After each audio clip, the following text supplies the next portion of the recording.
নমস্কার বন্ধুরা, welcome to my channel SB explorer. তো বন্ধুরা, সকলকে জানাই শুভ সকাল। তো আজকের ভিডিওতে কিছু গুরুত্বপূর্ণ বিষয় নিয়ে আলোচনা করতে চলেছি। তো যারা চ্যানেলে প্রথমবার এসেছো অবশ্যই সকলে একটা করে সাবস্ক্রাইব করে দিও।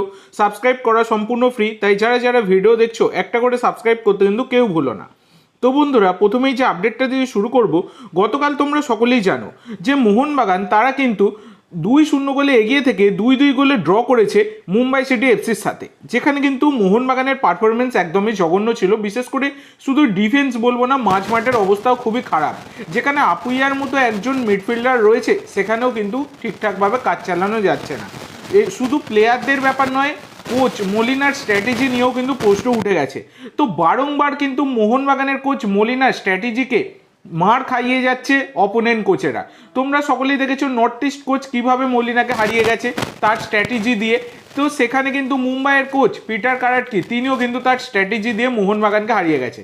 তো অপোনেন্ট কোচেদের স্ট্র্যাটেজির কাছে কিন্তু মার খাচ্ছে মলিনা, সেটা কার্যত বলাই যায়। মলিনার পরিকল্পনা, গেম রিডিং, প্লেয়ার সাবস্টিটিউশন, এইগুলোতে কিন্তু যথেষ্ট পরিমাণে প্রশ্ন এবং সংশয় কিন্তু জাগছে, সেটা কার্যত বলাই যায়। তো দেখো, কোনো কোচের নামে আমি বদনাম করতে আসছি না, কিন্তু যেটা ফ্যাক্ট, যেটা চোখে দেখা যাচ্ছে, ম্যাচের মধ্যে এতগুলো ম্যাচ খেললো মোহনবাগান মলিনার আন্ডারে।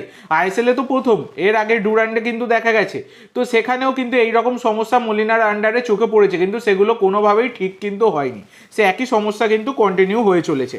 তো সেইগুলোই আমি তোমাদেরকে জানালাম। এছাড়া বন্ধুরা, ডিফেন্ডার নিয়েও কিন্তু প্রশ্ন উঠছে যে কেন নতুন ডিফেন্ডার নেওয়া হয়নি। অবশ্যই প্রীতমকে নেওয়া উচিত ছিল। এবার তোমরা বলবে যে প্রীতমকে তো নিতে গেলে টাংরিকে ছাড়তে হতো।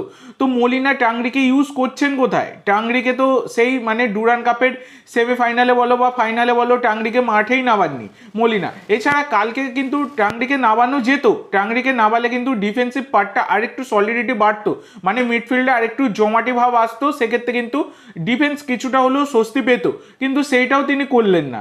তো তাহলে দীপক টাংরিকে রেখেই বা লাভ কি করছেন মলিনা? মলিনার যে পরিকল্পনায় রয়েছেন দীপক টাংরি, সেটা কোথায় দেখা যাচ্ছে?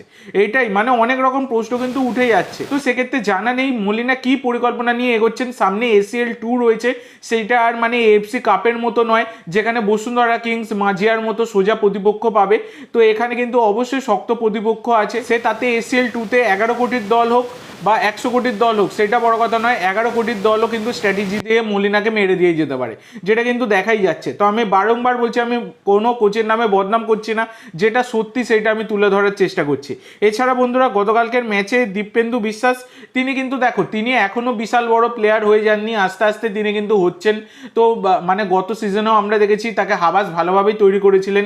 তবে গতকালকে হাবাসের সময় যেরকম পারফরমেন্স দিয়েছেন, গতকালকের ম্যাচে কিন্তু সেইভাবে পারফরমেন্স না দিলেও খুব একটা খারাপ কিন্তু পারফরমেন্স দেননি। বাচ্চা ছেলে, তাকে নিয়ে কিন্তু এর থেকে বেশি আশা করা বর্তমানে কিন্তু উচিত নয়। আস্তে আস্তে তৈরি হবে। তো দীপেন্দুর ব্যাপারে মলিনা বলেছেন, দীপেন্দুর খেলায় আমি খুশি। ও ডুরান কাপে কয়েকটা ম্যাচে খেলেছিল, তখন ঠিক করি ওকে আমি আইএসএলে খেলাবো। প্রথম ম্যাচে ওর পারফরমেন্স আমার ভালো লেগেছে। আনোয়ার আলী চলে যাওয়ার পর একজন ভালো দেশীয় সেন্টার ব্যাক খুঁজে বার করা মোটেও সোজা কাজ ছিল না। দীপেন্দুকে ঠিকমতো তৈরি করতে পারলে আমরা আইএসএলে একজন ভালো ডিফেন্ডার পেতে পারি, আক্রমণে একজন বাড়তি বিদেশি খেলাতে পারি। দীপেন্দু পরিশ্রমী ছেলে, নিজেকে প্রমাণ করতে চায়, ওকে ভবিষ্যতেও খেলাবো। এটা কিন্তু জানিয়েছেন মলিনা, যেটা কিন্তু একটা ভালো মন্তব্য বলাই যায়। তো এরপরে তোমাদের যে আপডেটটা দিতে চলেছি, সেটা হচ্ছে আনোয়ার আলীর ব্যাপার নিয়ে। তো গতকালকে রাত্রিরেই তোমাদেরকে জানিয়ে দিয়েছি, আনোয়ার আলীর যে এনওসি সংক্রান্ত বিষয়, সেটা পুরোপুরি কিন্তু খারিজ করে দিয়েছে দিল্লি হাইকোর্ট। আজকে থেকে আবার নতুন করে হিয়ারিং শুরু হবে, আবার নতুন করে এইটা বিচার করতে বসা হবে যে আনোয়ার আলীর কন্ট্রাক্ট টার্মিনেশনটা সেটা জাস্ট না আনজাস্ট ছিল।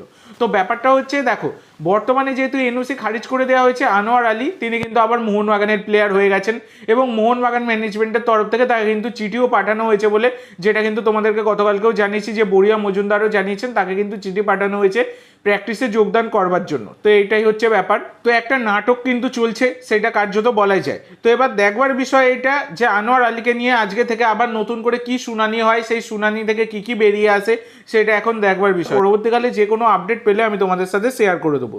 এরপরে তোমাদের যেটা জানাবো একটা ট্রান্সফার সিক্রেট, যেটা কিন্তু মার্কাস শেয়ার করেছেন, যেটা হচ্ছে 30 বছর বয়সী স্প্যানিশ সেন্টার ফরওয়ার্ডের প্লেয়ার জেসাস জিমেনেজকে কিন্তু নিতে চেয়েছিল মোহনবাগান। হ্যাঁ বন্ধুরা, যে জেসাস জিমেনেজ বর্তমানে কেরালা ব্লাস্টার দলে সই করেছেন, কেরালা ব্লাস্টারে এসেছেন, 7.2 কোটি টাকা মার্কেট ভ্যালুর এই প্লেয়ার। তো ব্যাপারটা হচ্ছে দেখো, এই প্লেয়ারটি জেসাস জিমেনেজ তাকে কিন্তু 2022 সালে মোহনবাগান নেবার ব্যাপারে কথাবার্তা চালিয়েছিল। তখন কিন্তু তিনি মোহনবাগানে না এসে তিনি MLS এর ক্লাব টরন্টো এফসিতে তিনি কিন্তু যোগদান করেছিলেন।